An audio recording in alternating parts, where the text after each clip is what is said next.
On today's program, you'll meet the Listowel Ripper, a grisly child murderer who terrorized rural Ontario, Canada, and whose ghost still haunts the jail where he was hanged.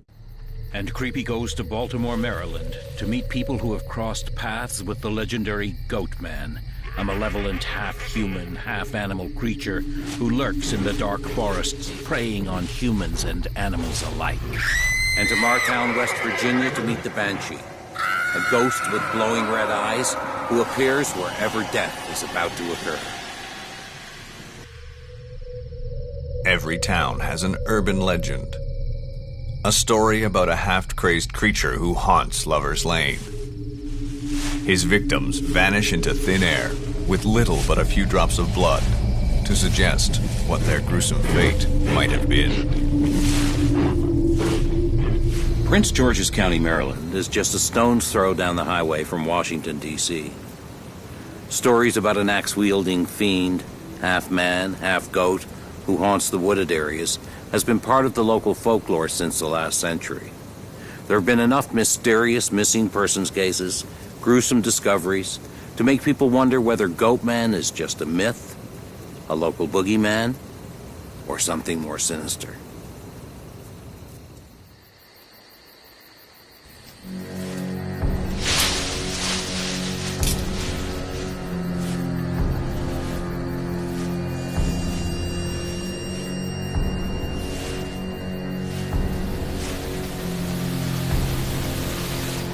The Goatman legend. It's kind of something we all grew up with. The difference with us is we perceive it as more of a paranormal event versus a physical creature. Is there a half man, half goat somewhere out here in these woods?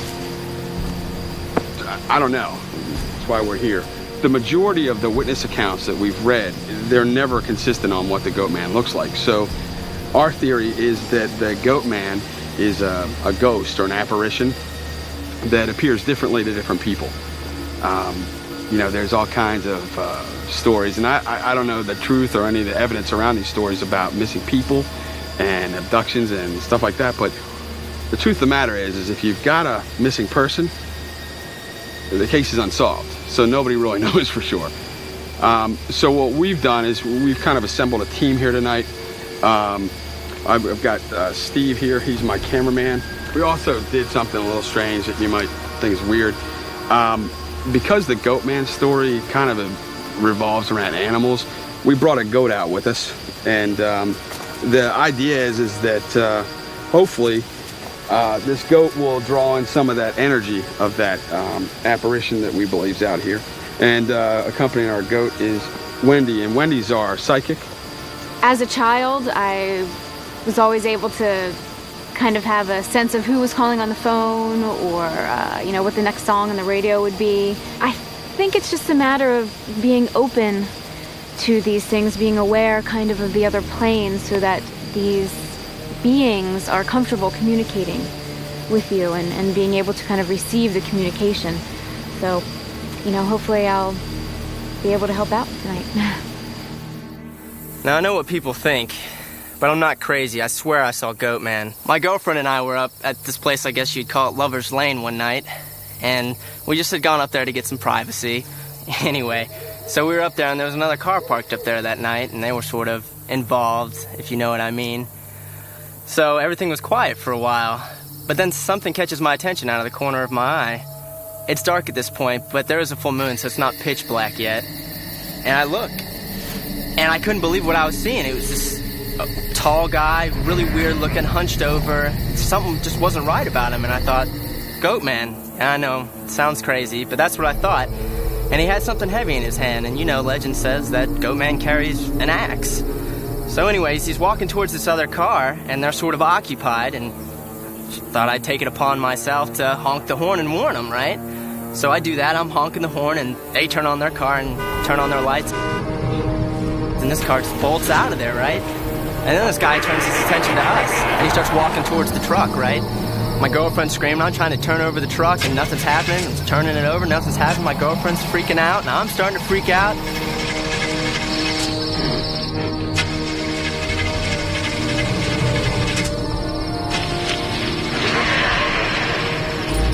Just in the nick of time, the truck starts, and I slam it into drive and just peel out of there. Just as I'm pulling away, the creature takes a swing at my car.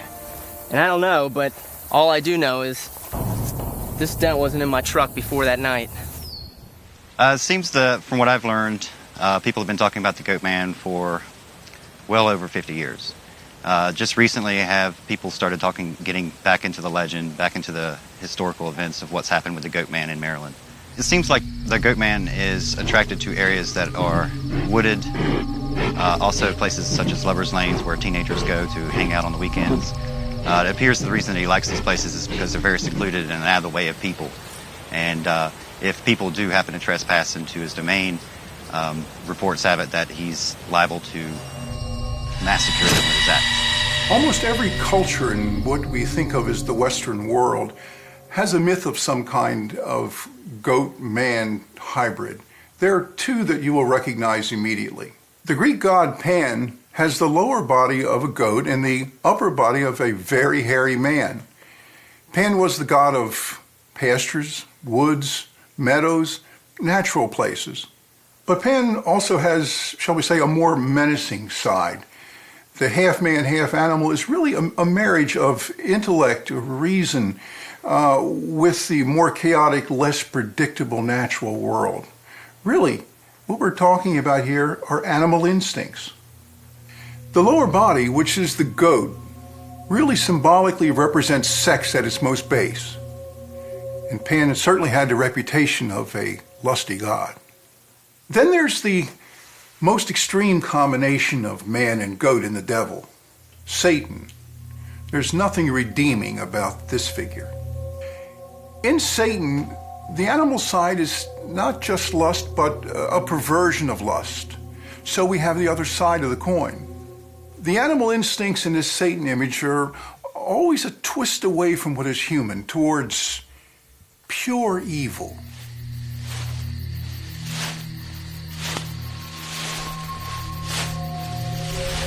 The goat here, Muppet, is, we're using her as kind of a lure. We hope that, like I said earlier, with the animal connection with the Goatman, that whatever energy is in this area will kind of be drawn to the goat. And that's why we brought her here. So we're going to leave her here. I'm getting a very strange sensation here. It's like there's a lot of entities and they're all talking at once, and there's a lot of fear and sadness, as if something awful happened to them here, and they're telling us to leave. But I don't think it's out of anger or a threat, but it's a warning. They're telling us to leave. Guys!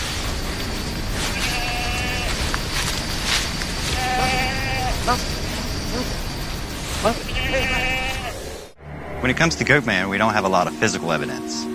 We have to rely on a lot of eyewitness accounts, and one story in particular is from the 1970s about a young girl's dog that went missing, and the dog's name was Ginger. In 1971, I was a 20-year-old university student. I was rooming with the Orman family for the summer. They had a daughter named Natalie, a lovely girl, and they had given her a golden retriever by the name of Ginger. She was a spirited little dog, and I really liked her. Anyway, my girlfriend April dropped by to visit me one day, and after supper we decided to go for a walk.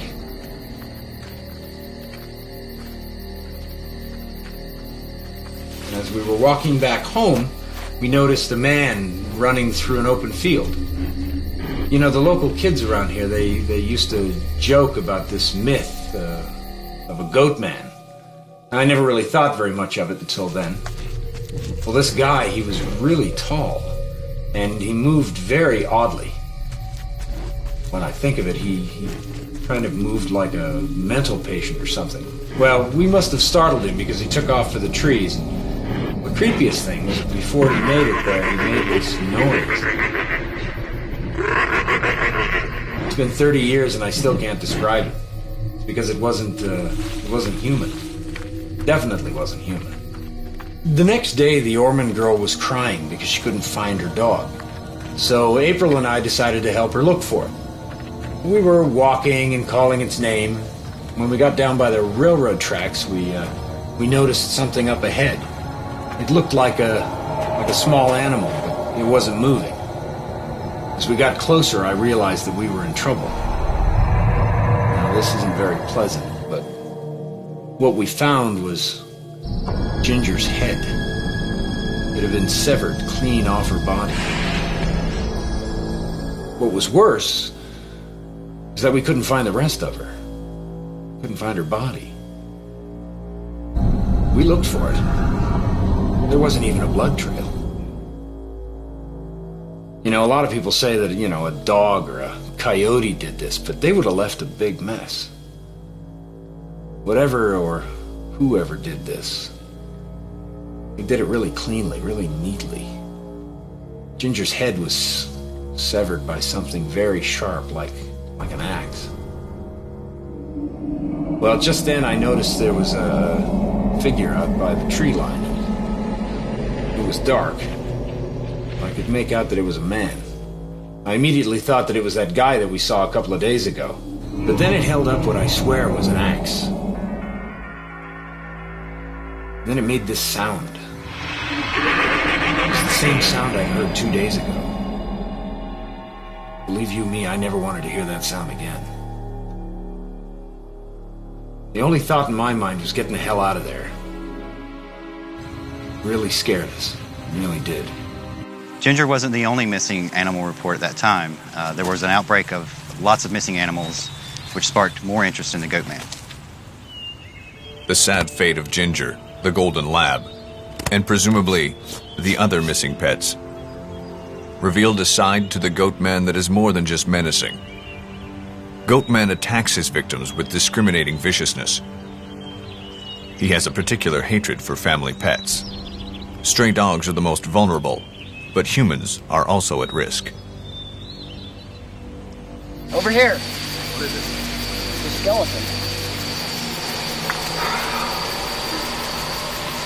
Okay, there are several predators around here. We've got coyotes and we've got black bear, and this is a canine, a dog. And supposedly in the legend, the Goatman, he doesn't like dogs. He has an issue with them. And so here's a dog, and that's a little unnerving.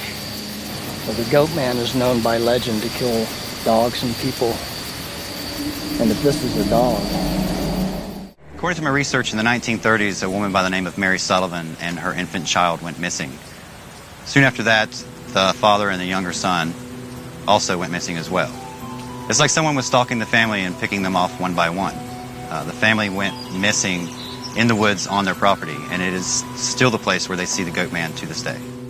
Well, I did some research into the origins of Goatman, and there are a lot of stories about who he was and how he became that way.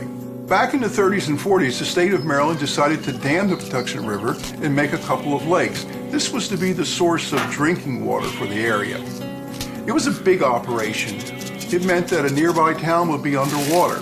So the state came in and moved its citizens, relocated them. But the legend goes that in doing its research, the state officials forgot one man, a goat farmer. And when the operation happened, this farmer was caught by surprise and couldn't save his precious goats and died trying. Now they say he's come back and his ghost lives in the woods and takes his revenge out mostly on family pets, but also on human beings. Some people say Goatman is an urban legend, but I know lots of people that have lost cats and dogs. Some people themselves even disappear, which is even stranger.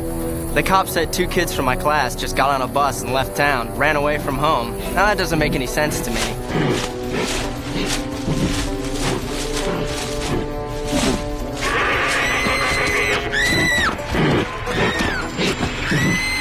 I mean, why didn't they take their cars? And why did they just leave them out here in the middle of nowhere? Somebody's not telling the whole truth. In the late 50s, there was a family living in Mitchellville called the Glasses. They had a little boy named Bobby. One night he was playing outside in the backyard and his father came out to sit on the back porch. It was getting late, but he could see someone was standing not far from the yard, into the woods a bit. There was something about him that was frightening, so they called the boy in. Boy, get in the house. Now! The father yelled at the guy, but he didn't leave. Hey, you! Get out of here! Ha! The father started walking towards him. The man let out some kind of a howl, not quite like an animal, but not quite human either. Then it slipped away into the night, but whatever this thing was, it came back. I was just a little boy, but I remember it like it was yesterday. I woke up one night because something was scraping at the window. I looked up and there was this thing staring into the window at me, scraping at the glass. I screamed. Dad! Dad! Dad! My dad ran in and the thing took off.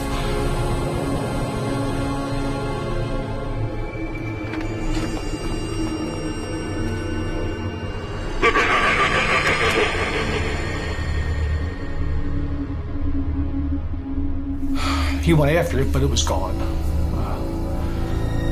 I know what I saw, and it wasn't a person. The next day, he was looking around, and there were footprints. They weren't human.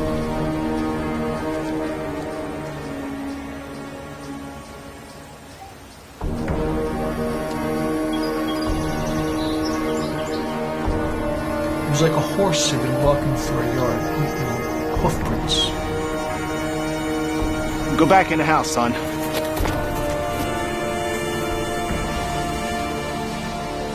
I said go! We saw it off and on for a week or two, and then it was gone. And we never saw it again. My dad didn't scare easy. I mean, he was a Korean War vet who won the Bronze Star. But this thing scared the hell out of him. That really terrified me. Look, I don't know much about Goatman. You can call it whatever you want. Whatever I saw, it wasn't human. It was later that I linked the two events together and realized how lucky the Glass family had been. The land their house is built on is the same property that the Sullivan family owned back in the 1930s, the family that disappeared. Fortunately, the Glass family didn't join them on the missing persons list.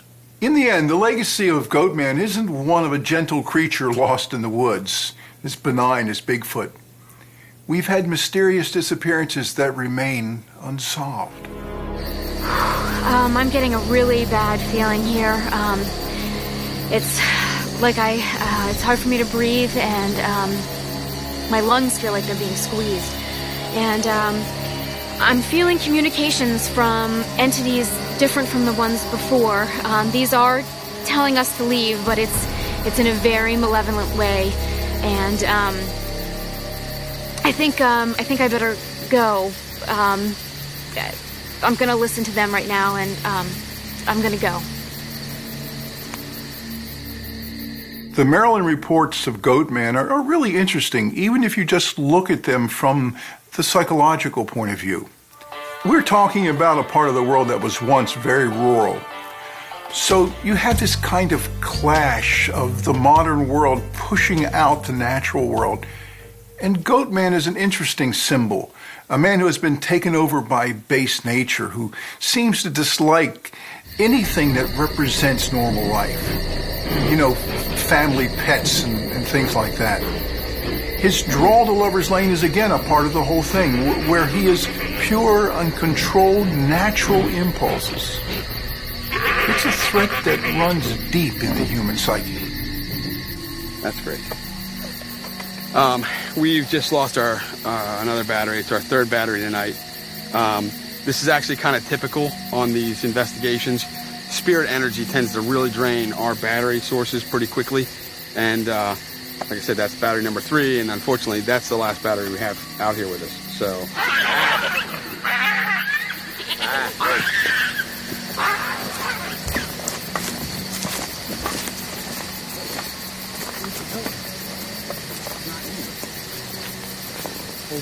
Oh my God. Oh, Jesus. Maybe this wasn't such a good idea, Sean. You know, guys, I apologize for this, but this is This is really bad. This is, oh my God. I think we should probably get out of here. I think we should evacuate this area and just write this off to a lesson learned. Sorry, guys, I really am.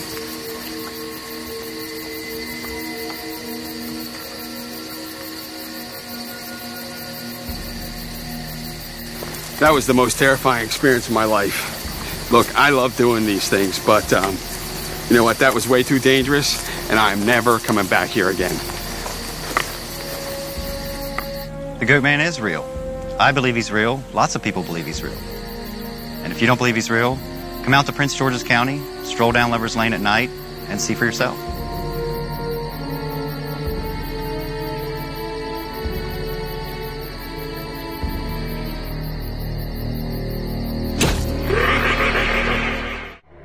One night I was driving home from work when my car broke down. Work takes me all over West Virginia. I was practically in the middle of nowhere. So I pulled over to the side of the road and popped open the hood. So I took out my cell phone. I tried to call the garage, the auto club, anybody that could help me out, but the cell phone just wouldn't work.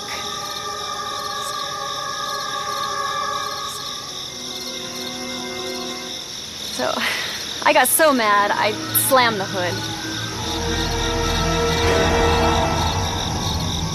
Next thing I know, there's this strange woman in front of me, dressed all in black, riding a black horse. I have no idea where she came from. I tried to call out to her to say hello, to see who she was, but she just wouldn't answer me. She just kept staring at me with these eyes and coming closer and closer on her horse. I just started to get really frightened. I started to run away.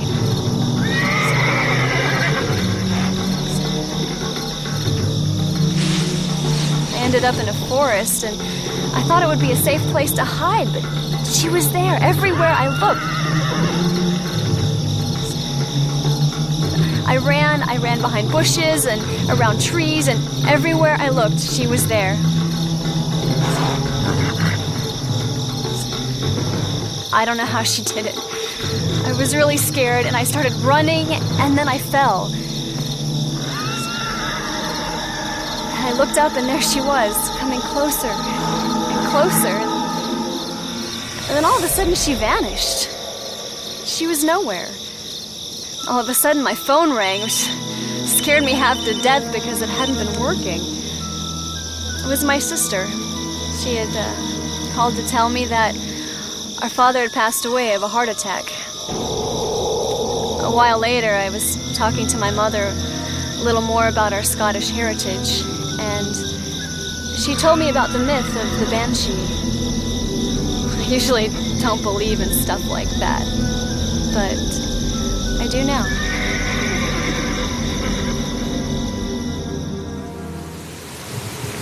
In the quiet community of Martown, West Virginia, a ghostly woman travels the night by horse to deliver her message. A message of doom to those of pure Scottish or Irish descent. She's nicknamed the Black Fairy, and all those who've seen her remark upon her blood-red eyes. The roads along the Ohio River have been famous for banshee sightings. Stephen Flanagan was driving home to his farm one cold October night, when in the middle of the road, blocking his way, he was met by an old woman on horseback. He honked his horn, hoping to get the woman to move out of the way. The horse paced back and forth, but would not move aside. All the while, the woman just stared at Stephen. Stephen waited impatiently, but the horse and rider did not move. Stephen got out of his car to ask the woman to let him pass. As he approached the woman, Stephen noticed her glistening blood-red eyes. Slowly, the horse and rider began to move away until they disappeared into the darkness.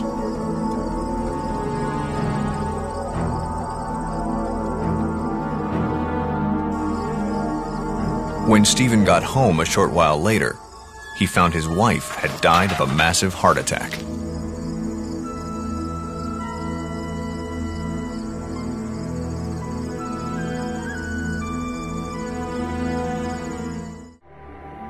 The banshee is known for her wailing cries. What she really is an Irish-Scottish attendant death fairy who attaches herself to certain Irish and Scottish clans. She wears a black shroud and she rides a horse. The banshee actually has what they say is a loud keening cry that can be heard into the night as she cries out for her Irish and Scottish dead. Now, she doesn't cause the death. She's not an evil figure. She only announces the death through her cries. Thomas and Mary Marr were immigrants from Scotland, a place in Scotland that strongly believed in things like banshees and witches and ghosts. Mary Marr was an autumn bride, an ill omen among the Scottish. They had several children, but many of these children died. 10 years after the Civil War, Thomas Marr got a job as a night watchman near the Little Kanawha River. In Shawnee Indian, the word Kanawha means river of the evil spirits or river of death. During his job as a night watchman, Thomas Marr would come home early in the morning and he would tell Mary this strange story about seeing this shrouded figure on a horse, and he couldn't really tell if the figure was a man or a woman.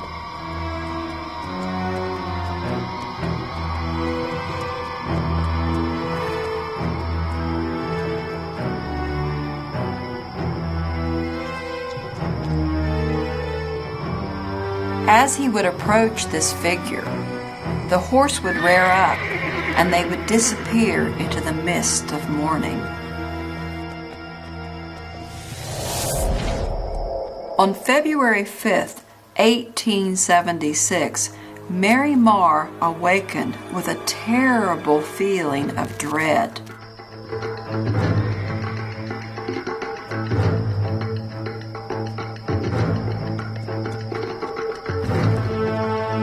In the distance, she could see this shrouded figure on a horse coming up the road toward the Marr farmhouse.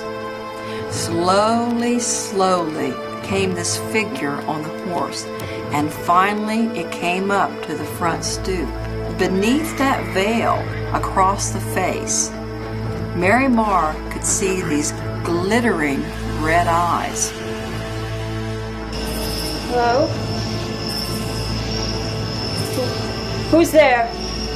And the woman didn't say anything for a few moments.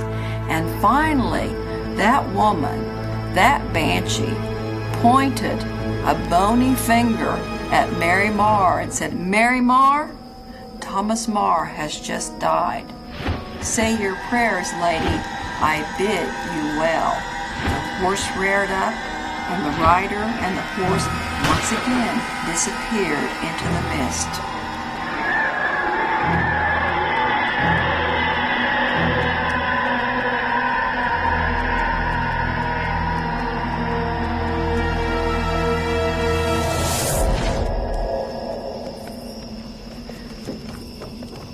Unbelieving, Mary mounted her horse and took off to look for her husband.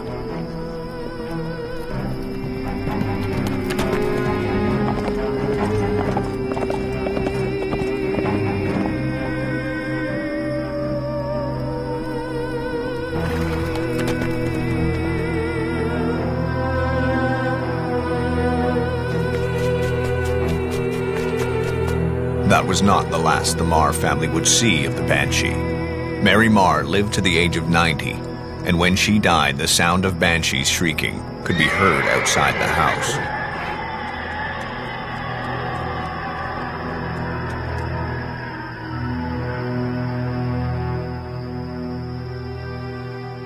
A few years after Mary's death, one of the Marr children lost his hand in a gruesome accident. While family members watched over the boy, the desperate mother tried to stop the bleeding.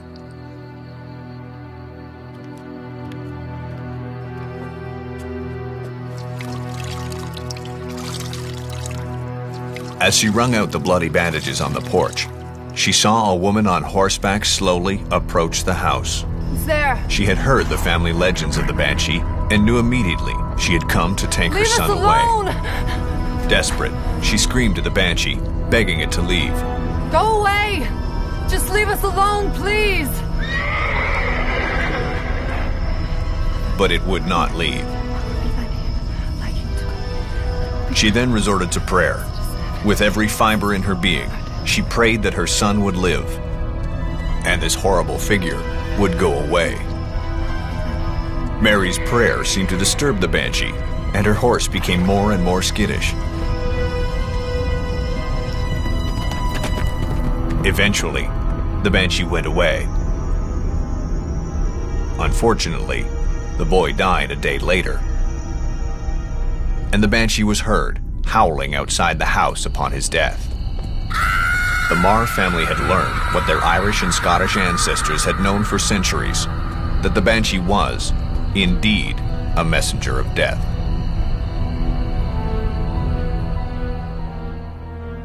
Can you get away from the Banshee's cries? I think not.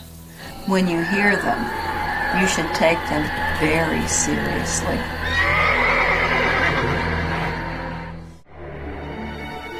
Listowel, Ontario is a quiet village surrounded by farmland, a short distance from the theatrical town of Stratford.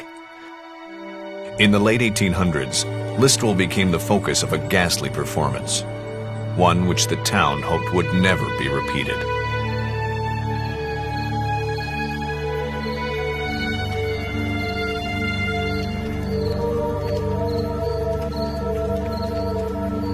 Susan Brown was cutting through Fairview Cemetery, walking her dog one evening. Suddenly, the dog started to go crazy, barking frantically. It was quiet. There was no one around. But then Susan saw a young girl emerge from behind a tombstone and stare at her coldly. Susan felt a chill of fear as she realized this wasn't an ordinary child. She was an apparition from another time.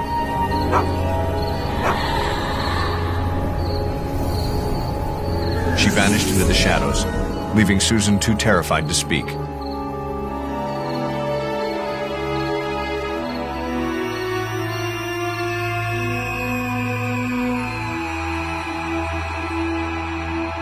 This is one of the scariest stories we're ever going to tell you.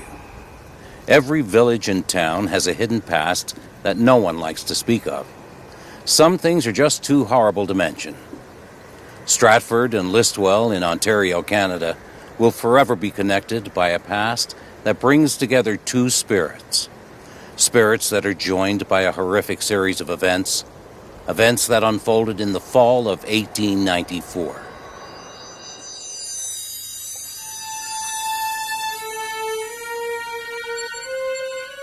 On the morning of October 9th, the remains of Jessie Keith, a young girl from the Elma Township, were found in a pool of blood by the lake.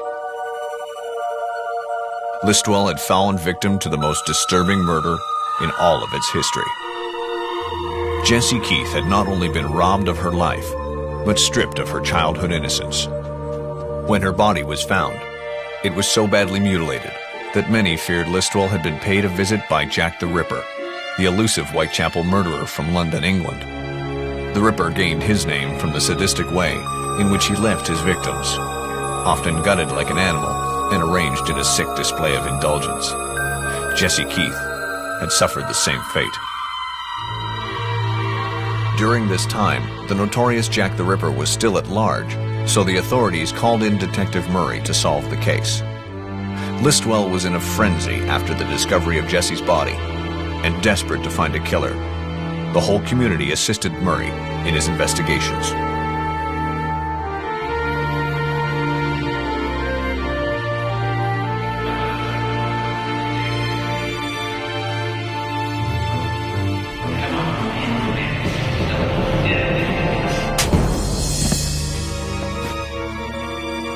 Tramps and vagrants were hauled in from all over the countryside, but there was nothing to go on. Murray was at a loss as to who committed this evil deed. Without the luxury of forensic science to find the killer, Murray needed old-fashioned hard evidence and reliable witnesses in order to find the perpetrator of such a horrible crime.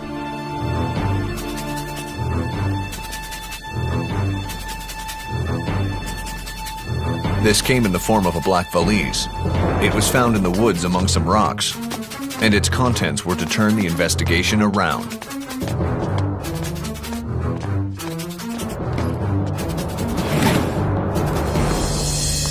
Inside were the blood-stained overalls used by the macabre killer, along with the victim's shoes.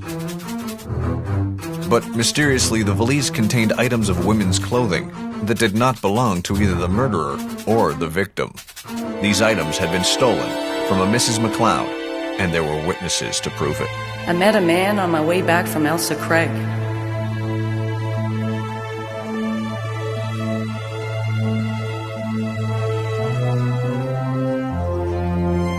We had some talk about the weather, and I went on my way.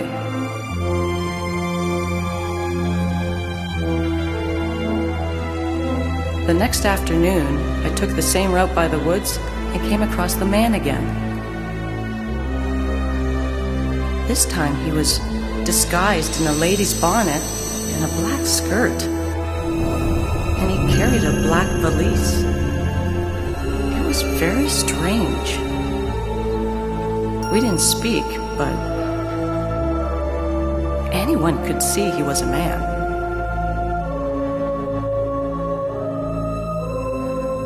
So, tell me what you saw. I saw a man on the road south of Britain. He was carrying a valise and he looked like a tramp with nowhere to go. I got close enough and I heard him mumbling to himself like a lunatic.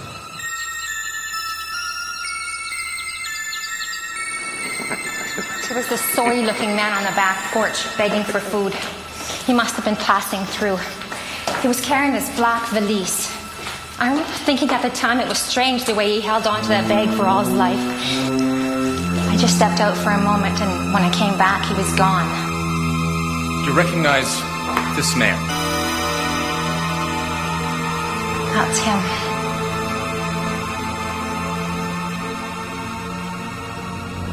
It wasn't long before the recurring valise and its contents led to the murderer.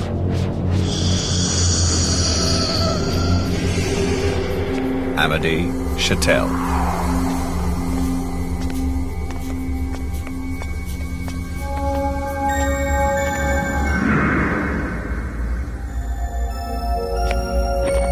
One night, he coldly admitted his guilt, describing every gory detail to the detective.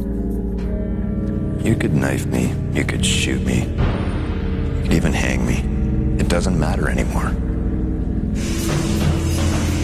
It's all finished. Every single thing is finished. You want to put an end to my life? That's it. Be my guest. I tell ya.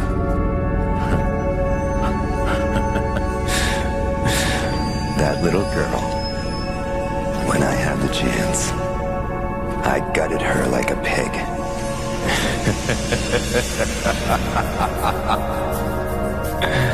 Oh, that gave me the strength. That gave me the godliness. Oh, yeah.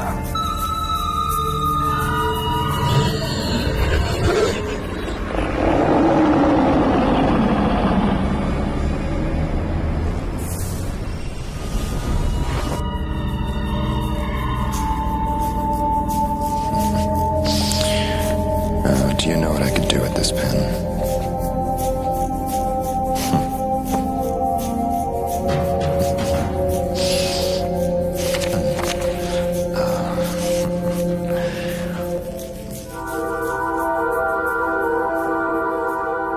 Murray said that Chattel had acted under the possession of a fiendish frenzy, but was too disturbed by the confession to ever speak of the case again. While Chattel may not have been Jack the Ripper, his ghastly crime and crazed demeanor earned him the name, the Listwell Ripper. However, he is famous not only for his horrific crime. Amédée Chattel was the first prisoner to be hanged in the New Stratford jail. At this time, The people of Listwell knew that Jessie Keith could not be at rest. Many saw her apparition as they went to pay their respects, and some said they had seen her dancing around the gravestones.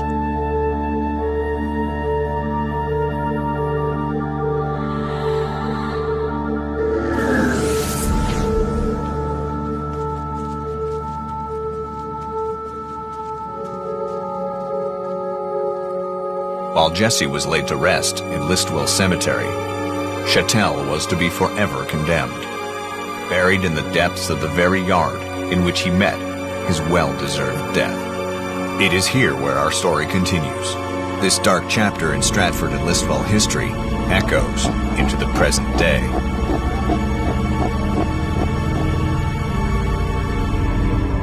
Stratford Jail was built just before the story of Jessie Keith's death hit the headlines.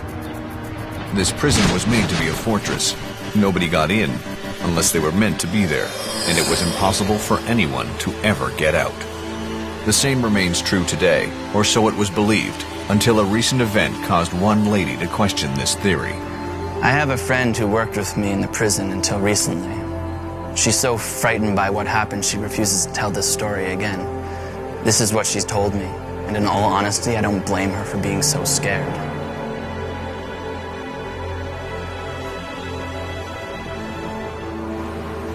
Can I get back to you in a minute? One day she was at work and she's looking out at the prison yard and she sees this man standing there holding this suitcase. She finds this kind of strange because this part of the prison isn't even used anymore. So she takes a closer look and she notices that this man is just staring at her with this grim and scary face. So she looks at him and she notices that his face is so realistic until it dawns on her that he's not even there. She can see right through his entire body to the back wall. And that's when she noticed that he drops his suitcase to the ground, but she didn't hear a thing, not a sound. She ran in the hallway shaking and she tells me what she had seen. She takes me back in there, but there's no one there. The guy's gone. Right against the wall.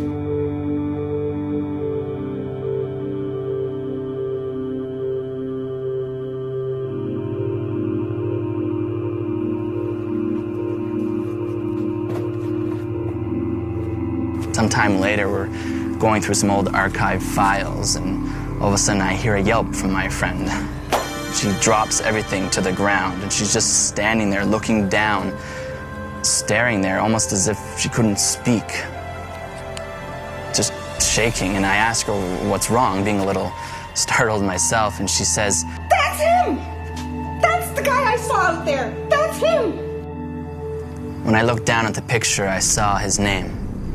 Amedee Chattel, the first guy ever hanged at Stratford Jail. I was stunned.